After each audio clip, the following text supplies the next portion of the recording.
না বিশাল ছাড়ো।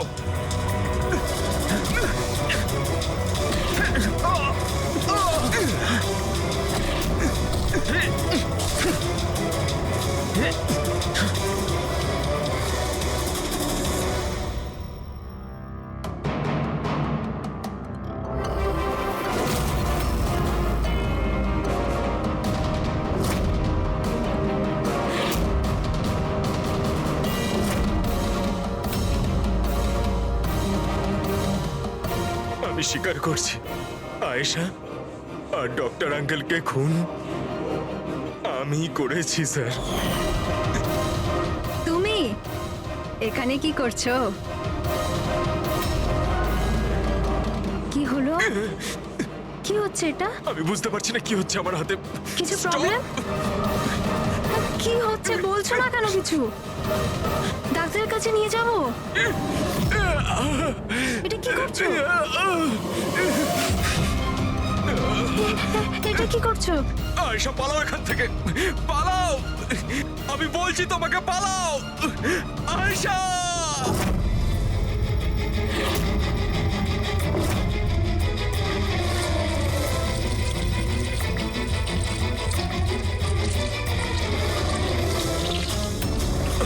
ডক্টর পালিয়ে যাও এখান থেকে। কি করছো এগুলো? আমি কি করবো স্যার, আমার নিজের হাতের উপরে কোনো কন্ট্রোল নেই। কি তোমার হাত তোমার কন্ট্রোলে থাকে না? এর মানেটা কি? জানি না, হঠাৎ করে মাঝে মাঝে কি হয়ে যায়। সেই কারণে তুমি আয়েশাকে ওখান থেকে চলে যেতে বলেছিলে? হ্যাঁ স্যার, আমি আয়েশাকে ওখান থেকে পালাতে বলেছিলাম। আয়েশা পালাও এখান থেকে, পালাও। আর আমি অনেকবার চেষ্টা করেছিলাম যাতে আমি ডক্টর আঙ্কেলের কোনো ক্ষতি না করি। ডক্টর পালাও এখান থেকে তুমি। একটা কথা বলো, কেন গিয়েছিলে তুমি ওই ক্যাফেতে? আমি ওখানে ডক্টর আঙ্কেলের কাছে আমার হাত ঠিক করাতে গেছিলাম, আর জুবেইন প্রীতি আমাকে সাহায্য করছিল, কারণ আমি আমার বাড়িতে বলতে পারতাম না যে আয়েশাকে আমি নিজের হাতে খুন করে দিয়েছি স্যার। আমি জানি স্যার, আমার কথায় বিশ্বাস করাটা খুবই কঠিন, কিন্তু সত্যি এটাই, খুন আমি নয় বরং আমার হাত করেছে। ডক্টর জাসমিন, বিশাল যা যা বলছে সেটা সত্যি? আমি বলতে চাইছি যে এটা কি সম্ভব যে একটা রোবোটিক আর্ম নিজে থেকেই ডেভেলপ করে আর সেই কারণেই তার মনে হয়েছে যে খুন করা যেতে পারে? চান্সেস কম স্যার, কিন্তু হ্যাঁ, হাতের ভেতরে লাগানো এই চিপকে কেউ যদি হ্যাক করে তাহলে হতে পারে। কি প্রস্থেটিক হাতে লাগানো সফটওয়্যার হ্যাক করা যায়? হ্যাঁ দাদা, হ্যাক হতেই পারে, এটা পসিবল। যখন হ্যাকার এই নকল হাতের চিপ হ্যাক করে তখন এই নকল হাতটা তার ব্রেন দ্বারা কন্ট্রোল হয় না যার শরীরে এটা লাগানো আছে, বরং এই নকল হাতটা কন্ট্রোল হয় হ্যাকারের ব্রেন দ্বারা।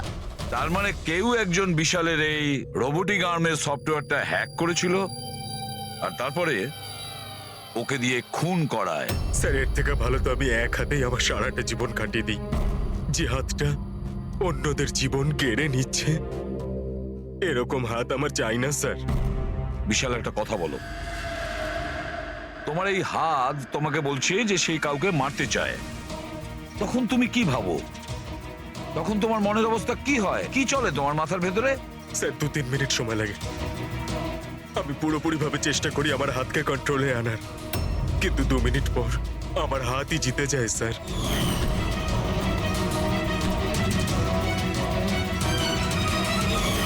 চিন্তা করো না, এবার আমরা তোমার এই রোবোটিক আর্মের ভেতরে একটা ট্রান্সমিটার ফিট করব, আর যার থেকে আমরা জানতে পারবো যে ও কাউকে মারতে চায় বা হয়তো কারোর থেকে ইনফরমেশন পাচ্ছে যে তুমি গিয়ে খুন করো, সেটাও আমরা জানতে পারবো। আচ্ছা বিশাল একটা কথা বলো, তোমার আসল হাত হারালে কি করে? স্যার আমি গত বছর ঘুরতে যাচ্ছিলাম, সেখানে একটা রোড অ্যাক্সিডেন্ট হয়, ব্যাস। জীবনে আমাদের অনেকবার পরীক্ষা দিতে হয়। স্যার আমার পরীক্ষা তো শেষ হওয়ার নামই নিচ্ছে না, যখন নকল হাত নিয়ে সারাটা জীবন কাটাবো ভেবে নিলাম, তখন এই হাতটাই আমার জীবন শেষ করে দিচ্ছে স্যার।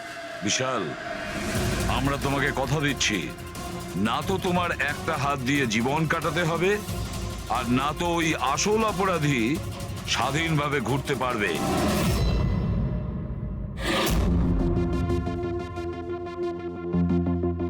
বিশাল, অপরাধী প্রথমে বিশালকে দিয়ে আয়েশাকে খুন করায়।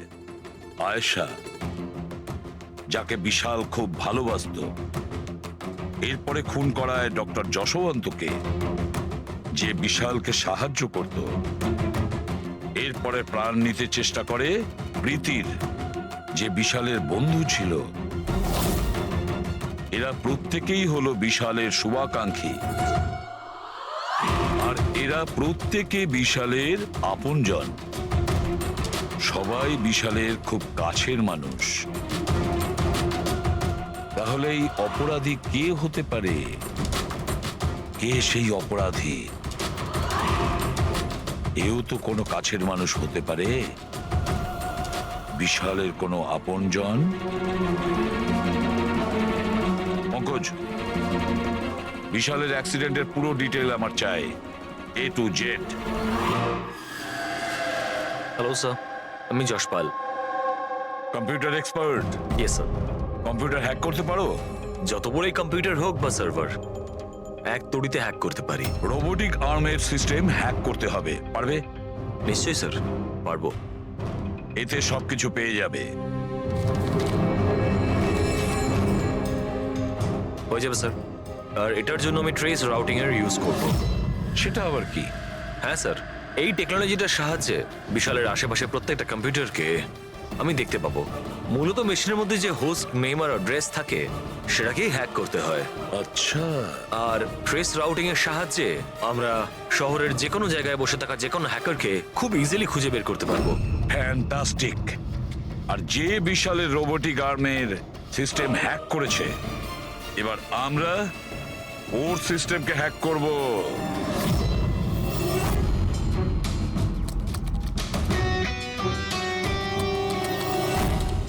এই দেখুন স্যার, এই সময় বিশালের আশেপাশে এই সবকটা কম্পিউটার অ্যাক্টিভ রয়েছে, আর এর মধ্যে হয়তো কোনো একটাই ওই হ্যাকারের। শুধু একবার জানতে পেরে যাই ওই কম্পিউটারটা কোনটা, তাহলেই কাজটা সহজ হয়ে যাবে। যশপাল, তাড়াতাড়ি করো, আমাদের হাতে সময় কম। বিশাল আজকে আমাকে বাড়িতে কেন ডাকলো? আঙ্কেল আন্টিও নেই, জানি না কি ব্যাপার।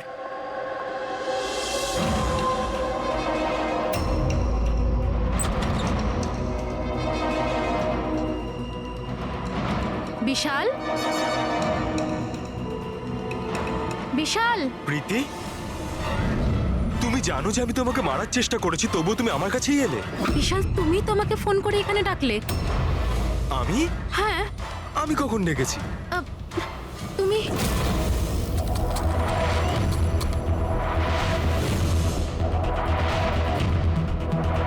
No,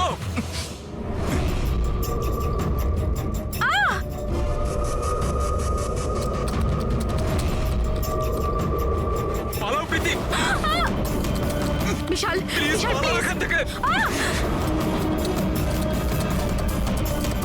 Vishal, please, Vishal, Vishal, please.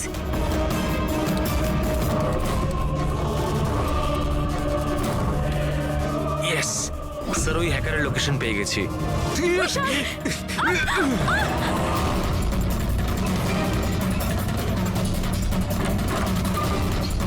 Sir, আপনি এখানে কি করছেন? বিশাল, প্লিজ।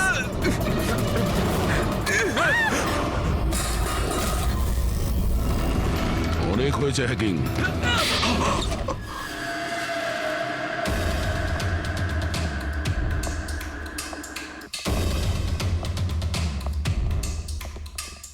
আবার এসে গেলেন আপনারা।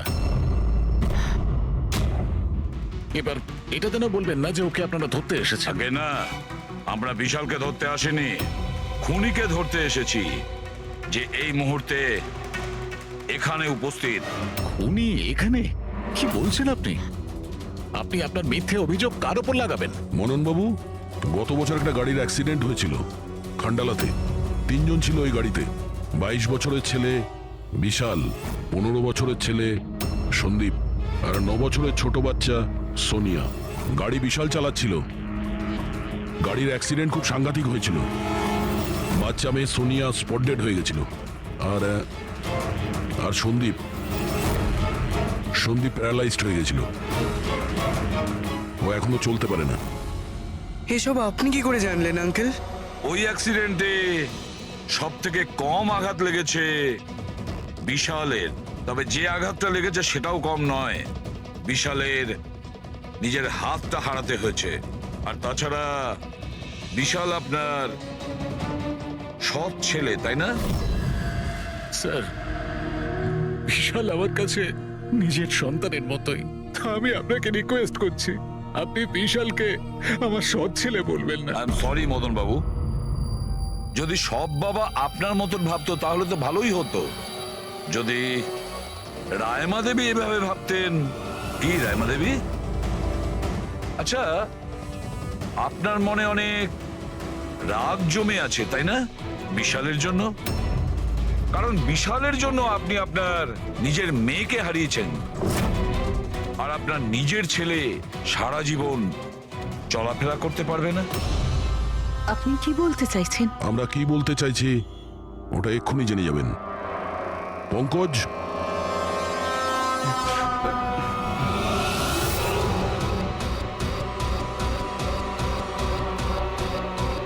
সরি আন্টি,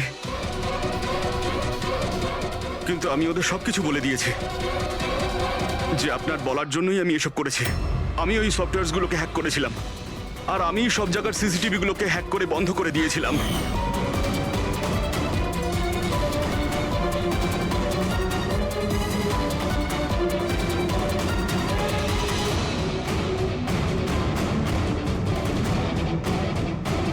বিশালের থেকে প্রতিশোধ নেওয়ার জন্য আমি ওর গার্লফ্রেন্ডকে মেরেছিলাম। তারপরে ওই ডক্টরকে, যে বিশালকে হেল্প করত, তারপর প্রীতির উপরে আক্রমণ।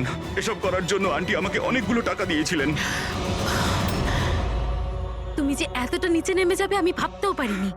ঠিক আছে, সত্যিটা যখন আপনাদের সামনে এসেই গেছে, তখন আমি আপনাদের সবাইকে এটাও বলছি যে আমি তোমাকে মারার পর ওকেও মারতে চেয়েছিলাম।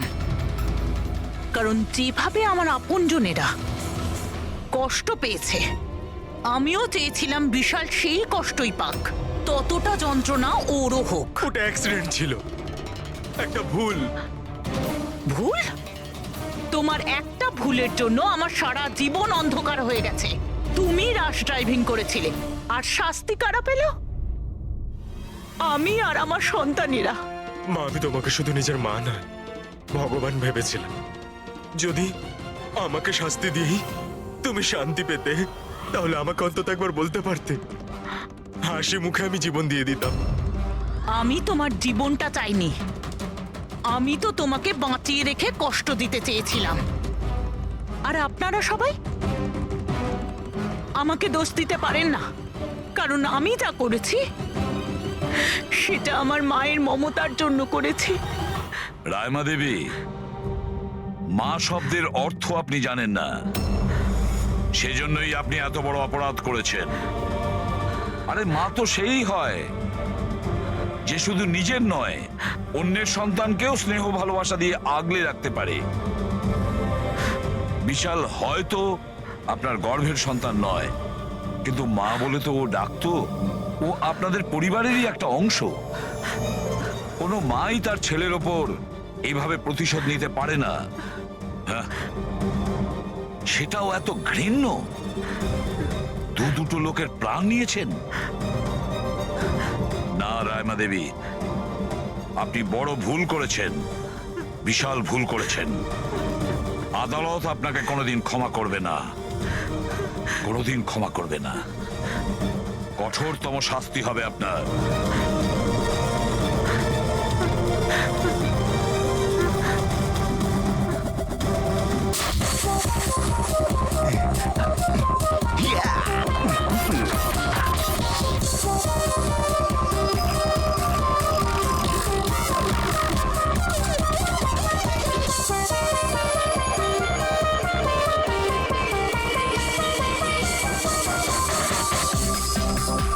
গাইস, থ্যাংক ইউ সুন্দর পার্টির জন্য। লোক ঠিকই বলে নিজের দেশ নিজের হয় আর নিজের বন্ধুরা নিজের হয়। ঠিক। আর নিজের গার্লফ্রেন্ড নিজেরই হয়। I love you so much. I love you too. আচ্ছা প্রীতি, মানতে হবে আজকাল এমন রোমান্স কিন্তু দেখাই যায় না। গাইস, আমি কিছু ড্রিঙ্ক নিয়ে আসছি। Okay. Hey, can I get you drink? I mean, কি খাবেন আপনি? কেন? তুমি waiter? By the way, I am Sourav. আর আপনি? দেখো, যদি তুমি এই পৃথিবীর একটাই ছেলে হতে তবুও আমি তোমাকে ইন্টারেস্ট দেখাতাম না। তাই এই নাম টাম জিজ্ঞেস করে টাইম ওয়েস্ট করো না। Hello hello,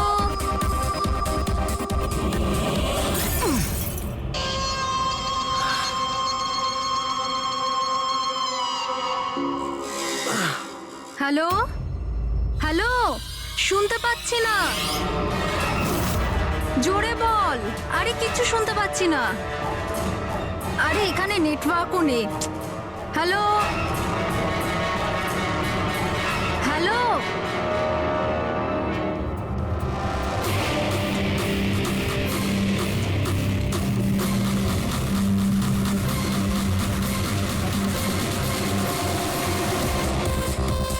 can you hear me?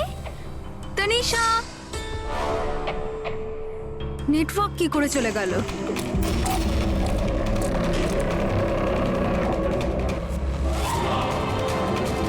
Phone কেন লাগছে না?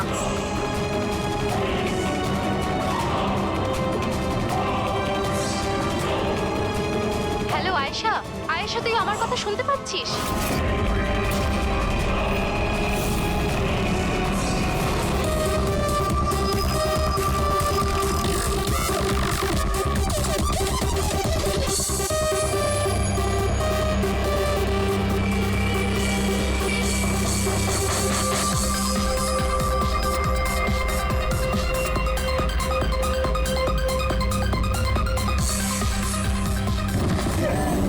আরে কি হলো? কি? আয়েশা!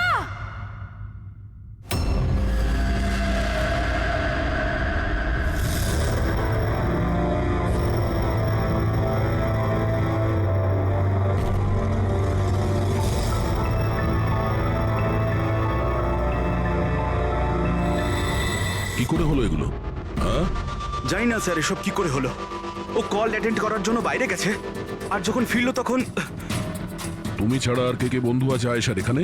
স্যার এ হলো প্রীতি, আর এ হলো বিশাল স্যার, আয়শার বয়ফ্রেন্ড। দেখে তো মনে হচ্ছে আয়েশার কারোর সঙ্গে হাতাহাতি হয়নি।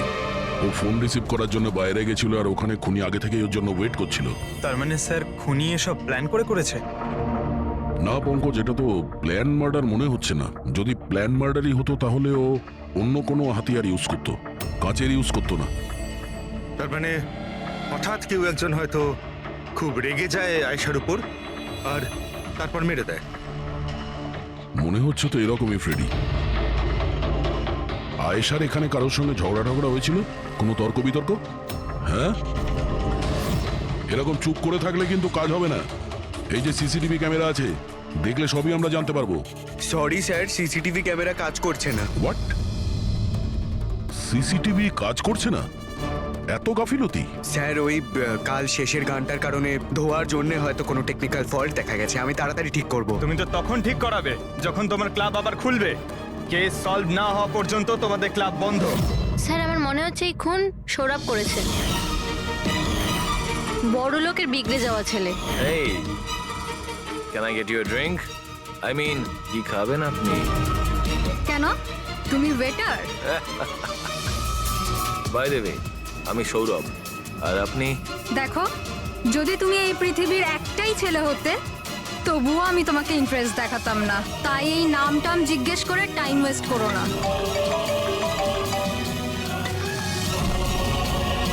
যখন আয়েশাকে উত্তর দেয়নি তখন ও রেগে পিছন পিছন বাইরে গেল। সৌরভ কোথায়? স্যার ও তো নেই। তোমাকে বলেছিলাম না আমি, কেউ এই ক্লাব থেকে বাইরে যাবে না। স্যার যেতে দিইনি আমি, হয়তো ও অপরাধ করার পরেই পালিয়ে গেছে, আয়েশার ভেতরে আসার আগেই। এই আয়েশা আর সৌরভ বাইরে কোন দিকে গেছিল? স্যার ওইদিকে।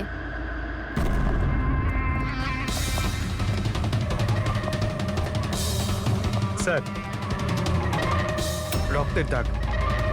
তাহলে এখান থেকে আয়েশা ভেতরে গেছিল। আগে দেখি। স্যার দেখুন এখানেও রক্তের দাগ। পঙ্কজ, ও নো, এত রক্ত! আর এই কাচের টুকরো, মনে হচ্ছে আয়েশার উপর হামলা এখানেই হয়েছে। Sir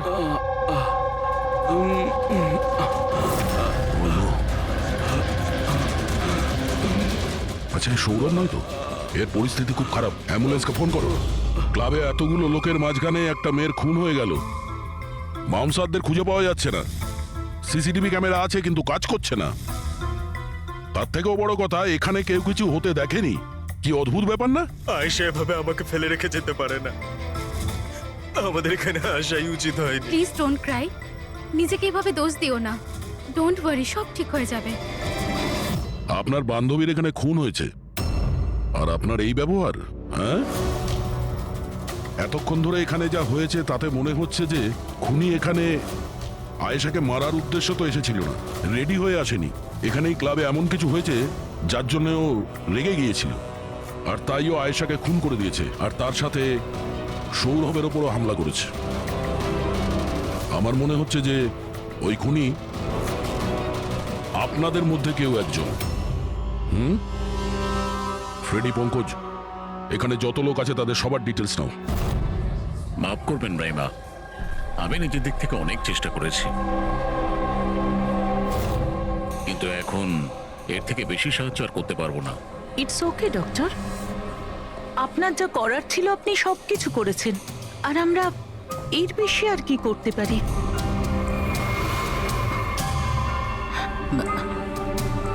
what happen doctor? আপনি ঠিক আছেন তো? হ্যাঁ, আমি ঠিক আছি। আমার একটা অস্বস্তি হচ্ছে। Excuse me. কোথায় যাচ্ছেন আপনি? আমি ওয়াশরুম থেকে আসছি। তানিশা, আয়েশার মৃত্যুর আগে তোমার সাথে ওর ফোনে কথা হয়েছিল, তাই না? আচ্ছা, ওই ফোন কলের ব্যাপারে আমাদের কিছু ডিটেলে বলতে পারবে? স্যার, ডিস্কোতে খুব জোরে মিউজিক বাজছিল বলে আমি বেশি কিছু শুনতে পাইনি। হ্যাঁ, কিন্তু আমি ওকে এটা বলতে শুনেছিলাম। কি হয়েছে বলো না, কি হয়েছে? তোমার কি খুব কষ্ট হচ্ছে? ডাক্তারের কাছে নিয়ে যাব?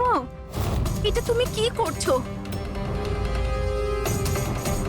মানে আয়েশা এইসব কথা ওই খুনির সঙ্গে বলছিল?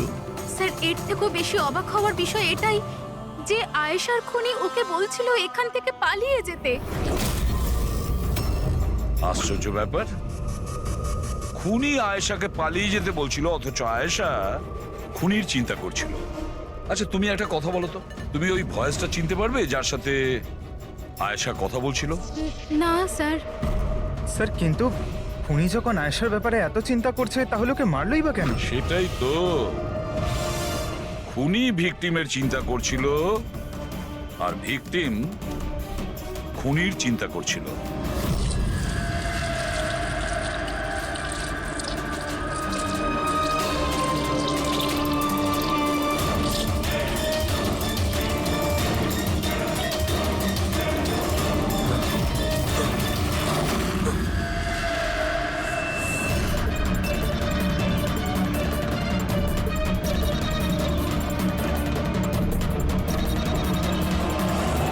গান?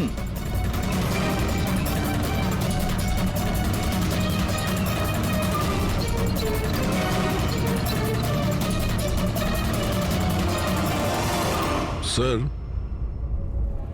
ওর যেখানে গুলি লেগেছে সেটা ছাড়া ওর শরীরে আর কোথাও আঘাতের চিহ্ন নেই। মনে হচ্ছে খুনি হঠাৎ এখানে এসে ওর উপরে গুলি চালিয়ে দিয়েছে। এরকম হতেই পারে। এই দেখো, এখানেও রক্ত। একটা কথা বুঝতে পারছি না স্যার, খুনি গানটা এখানে ফেলে রেখে গেল কেন? ও তো নিজের সঙ্গে গানটাকে নিয়েও যেতে পারত। সেটাই তো আশ্চর্য ব্যাপার যে খুনি এই গানটা এখানে এই ক্রাইম স্পটে কেন রেখে গেছে?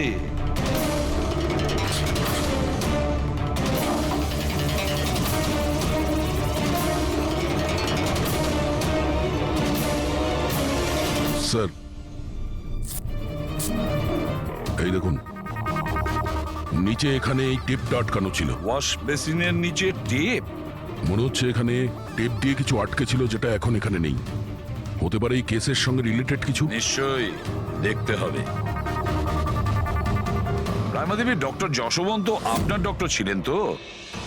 আপনারা এখানে এই টেবিলেই বসেছিলেন?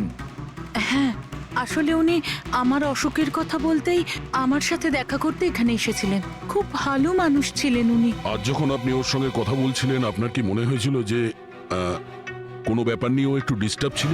ডিস্টার্ব তো নয়, কিন্তু হ্যাঁ, হঠাৎ করে ওনার শরীর খারাপ হয়ে গিয়েছিল আর উনি এক্সকিউজ মি বলে ওয়াশরুমে চলে গিয়েছিলেন। আমি তো ভাবতেই পারিনি যে এরকম একটা ঘটনা ঘটবে। স্যার, হ্যাঁ। এ হলো এই কফি শপটার ম্যানেজার। এখানকারও সিসিটিভি ক্যামেরাগুলো কাজ করছে না। স্যার, 2 ঘন্টা আগেও তো কাজ করছিল, কিন্তু হঠাৎ করে টেকনিক্যাল প্রবলেম হয়ে যায়, সেই জন্য ইঞ্জিনিয়ারকে ডেকেছি আমরা।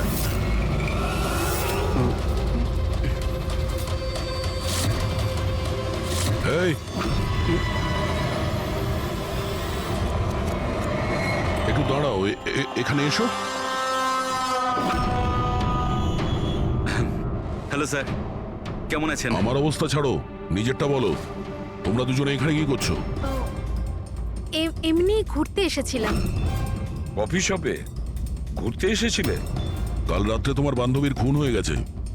তোমার দ্বিতীয় বন্ধুর কেঁদে কেঁদে অবস্থা খারাপ, আর তোমরা দুজনে এখানে এই কফি শপে আড্ডা মারতে এসছো? এখানেও একটা খুন হয়েছে। বিষয়টা কাকতালীয়, তাই না? সত্যি কাকতালীয়ই বটে, কারণ আমরা তো জানি না ডক্টর যশবন্ত কে।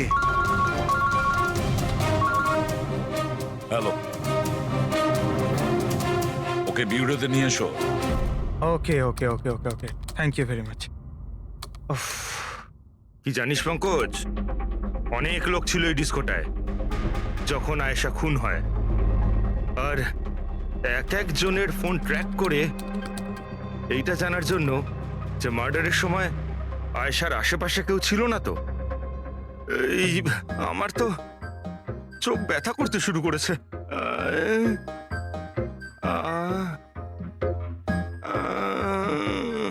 আরে স্যালাডগুলো চোখে লাগানো বন্ধ করুন ফ্রেডি স্যার। আরো কত লোকের নাম্বার ট্রাই করতে হবে, কাজ করুন। ভগবান। সৌরভ, এখন তোমার শরীর কেমন? শরীরের আঘাত না হয় আজ নয় কাল ঠিক হয়েই যাবে স্যার, কিন্তু যা আমি ওই দিন দেখলাম সেটা হয়তো সারা জীবন কোনোদিনও ভুলতে পারবো না আমি। না আমি ওই পাবে যেতাম, আর না আমি আয়েশার চিৎকার শুনতে পেতাম। কিন্তু আয়েশার পিছন পিছন তো তুমি গিয়েছিলে, ও তোমার সঙ্গে ভালো করে কথা বলেনি, সেই জন্য। এই কথাটা সত্যি স্যার যে আমি আয়েশার পেছনে গিয়েছিলাম, কিন্তু আমি যখন ওকে ড্রিঙ্ক অফার করলাম ও বারণ করে দিল স্যার। ইনফ্যাক্ট ও আমার ইনসাল্টও করলো স্যার। তাই আমার খুব খারাপ লেগেছিল স্যার, আর তাই আমি ওর পিছু নিয়েছিলাম। ও মাই গড, কে করলো এইসব কিছু? চলো তোমাকে আমি হসপিটালে নিয়ে যাই। হেই হেই, দাঁড়াও, আরে দাঁড়াও। আর তারপরে? স্যার, আমার এখনো মনে আছে যখন আমি ওর রিস্টটা ধরেছিলাম স্যার, সেটা একেবারে নর্মাল ছিল না। ওটা নর্মাল মানুষদের রিস্ট ছিলই না। আমার খুব অদ্ভুত ফিল হয়েছিল স্যার।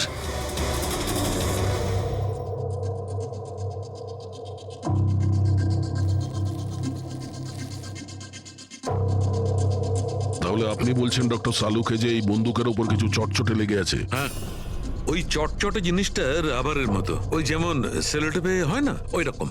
সেলোটেপ গান? ও, তাহলে খুনি আগে থেকেই ওয়াশ বেসিনের নিচে গানটাকে লুকিয়ে রেখেছিল। তাহলে এই মার্ডার একটা প্ল্যান মার্ডার ছিল।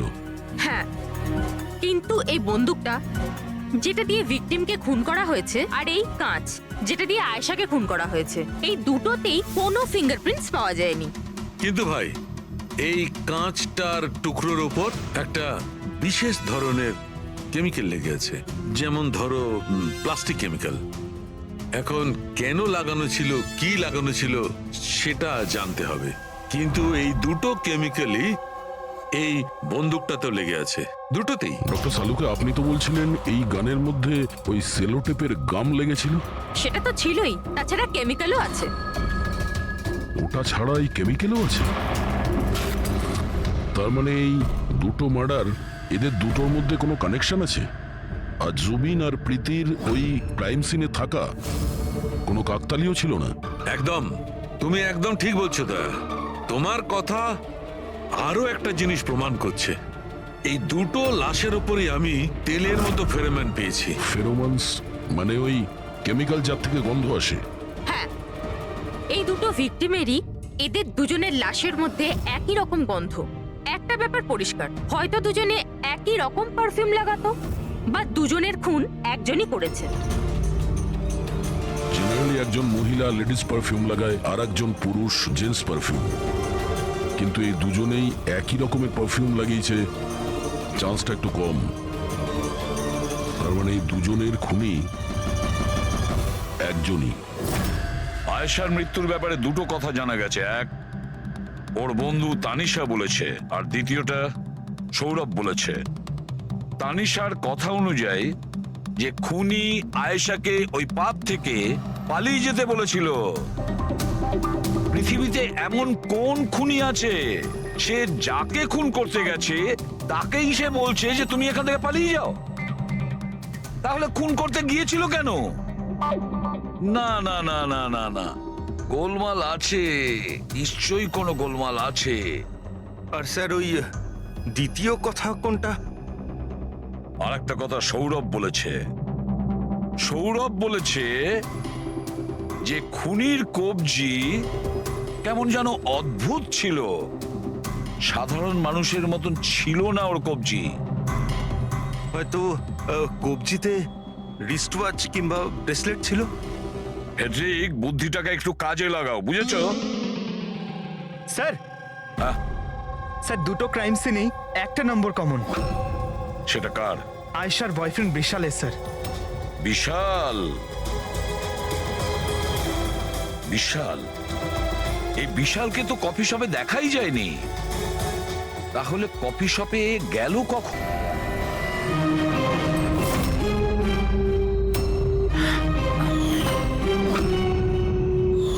রায়মা দেবী, আপনি আর এখানে? স্যার, এটা আমারই বাড়ি, কিন্তু আপনারা এখানে? ওনাকে কি খুন করেছে সেটা জানতে পেরেছেন? রাইমা, এরা কারা? CID officers. আপনারা প্লিজ ভেতরে আসুন, প্লিজ কাম। সিআইডি? আর স্যার, ইনি আমার হাজবেন্ড, আর এ আমার ছোট ছেলে সন্দীপ। আর বড় ছেলে বিশাল, সে কোথায়? কিন্তু কি হয়েছে স্যার? দেখুন, আসলে ব্যাপারটা হলো ডক্টর যশবন্ত আর আয়েশার খুনে আমাদের মনে হয় হয়তো বিশালের কোনো হাত আছে। এ আপনি কি বলছেন? অভিযোগ প্রমাণিত হয়নি, কাউকে গ্রেপ্তার করতে পারেননি, তো যে কোনো কাউকে ফাঁসিয়ে দেবেন? দেখুন, সিআইডির কাজই হচ্ছে অপরাধী পর্যন্ত পৌঁছানো, নাকি কোনো নিরপরাধীকে ধরে এই কেসটা বন্ধ করে দেওয়া। আপনি দয়া করে একটু বিশালকে ডাকবেন। দাদা খুন করতেই পারে না, আপনারা দয়া করে ওকে ধরে নিয়ে যাবেন না।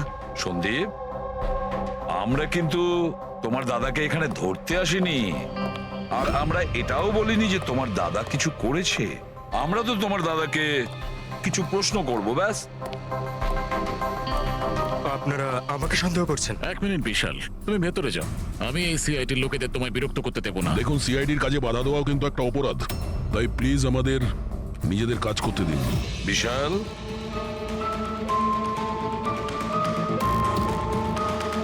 ডক্টর যশবন্ত খুন হয়েছেন ওই ক্যাফেতে, আর তুমি সেই মুহূর্তে ওই ক্যাফেতে ছিলে।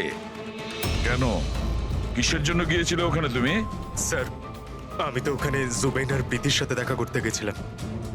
আমি জানতাম না যে আঙ্কেল ওখানে হঠাৎ মায়ের সাথে দেখা করতে আসবেন। আয়েশার সাথে তোমার ঝগড়া চলছিল না? আমি ভীষণ কষ্ট পেয়েছি স্যার ও মারা যাওয়ার পর। আমি জানি না ওকে ছাড়া আমার বাকি জীবন কিভাবে কাটাবো। আমি কিছুদিন একা থাকতে চাই। ঠিক আছে, তুমি গিয়ে রেস্ট নাও। এরপরে কিন্তু দেরি করা যাবে না। আরে, আপনারা আবার এখানেও? মাঝে মাঝে নিজের বাড়িতে যান নাকি? সবসময় বিশালের আশেপাশে ঘোরাফেরা করছেন? না স্যার, এমন কোনো কথা নয়। অ্যাকচুয়ালি ও খুব হতাশ হয়ে থাকে, ভাবলাম ওর সাথে থাকলে ভালো হয়। খুব গভীর বন্ধুত্ব, হ্যাঁ? জুবিন, প্রীতি, বিশাল, কড়া নজর রাখতে হবে এই তিনজনের ওপর।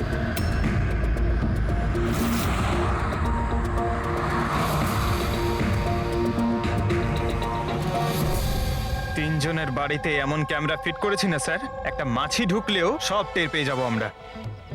তুই যাই বলিস, কাজের লোক, দুধওয়ালা আর সবজিওয়ালা এদের মাধ্যমে গোপন ক্যামেরা বসাবার আইডিয়াটা কিন্তু দারুণ ছিল। ভালো ছিল না? কিন্তু আমার ছিল না, দয়া স্যার ছিল। আচ্ছা, হ্যাঁ, আর উনি আমাদেরকে এখানে বসিয়ে দিয়েছেন যাতে আমরা এখানকার সিসিটিভি ফুটেজ চেক করতে পারি।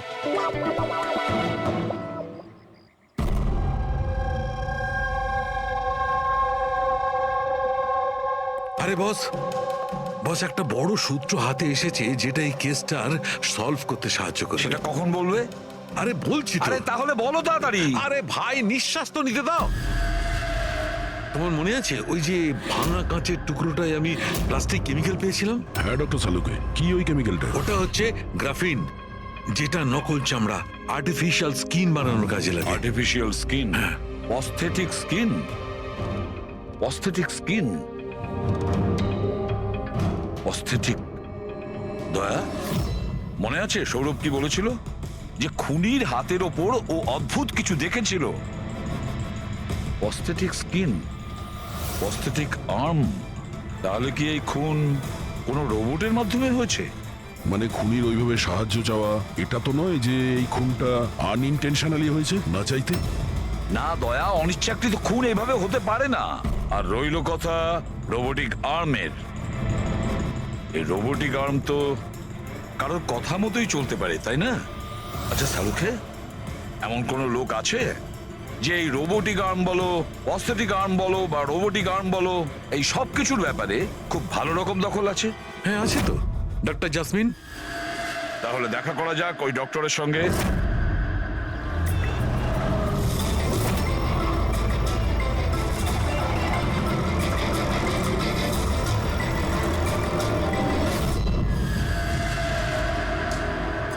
ডক্টর জাসমিন, আমরা এটা জানতে চাই যে যদি এই এরকম প্রস্থেটিক লাগানো হাত লাগানো হয়েছে রোবোটিক আর্ম, তাহলে কি ওই হাত, ওই আর্ম অন্য কারোর ইনস্ট্রাকশনে কাজ করতে পারে? মানে নকল হাত লাগানো হয়েছে একে, কিন্তু এই হাত দিয়ে কি কাজ করাতে হবে তার কন্ট্রোল এর কাছে নেই, বিয়ের কাছে আছে, তাই তো? কারণ আমাদের সন্দেহ হচ্ছে যে খুন নিজের ইচ্ছায় করছে না, কেউ ওকে দিয়ে করাচ্ছে। স্যার, এটা শুনে যতটা কঠিন মনে হচ্ছে আসলে ততটা কঠিন নয়। হ্যালো, দামিনীকে একটু ভেতরে পাঠাও। হ্যাঁ, সেই রুগীটাই যার কাল টেস্ট হয়েছিল। রুগী?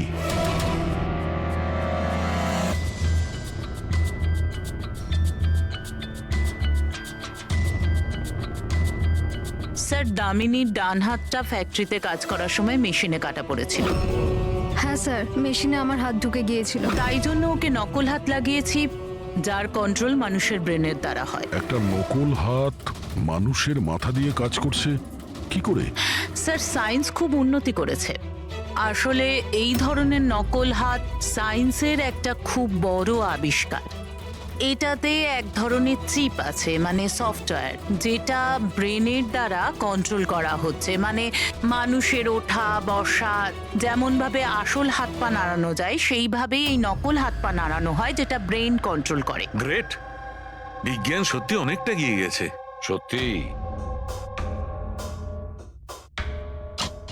Robotic arm.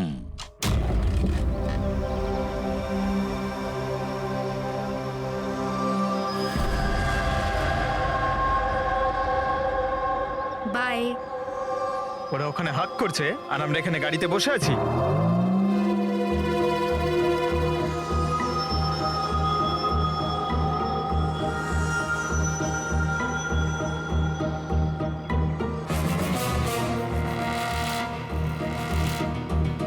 ফ্রেডি স্যার, এই বিশাল তো প্রীতির বাড়িতে যাচ্ছে।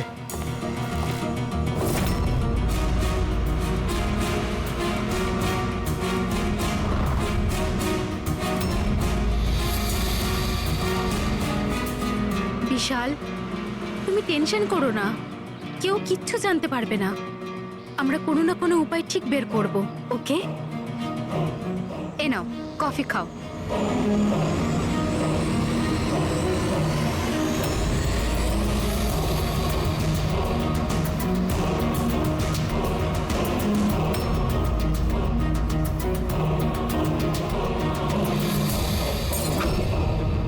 বিশাল, প্রীতি, আরে ওকে, প্রীতি পালাও।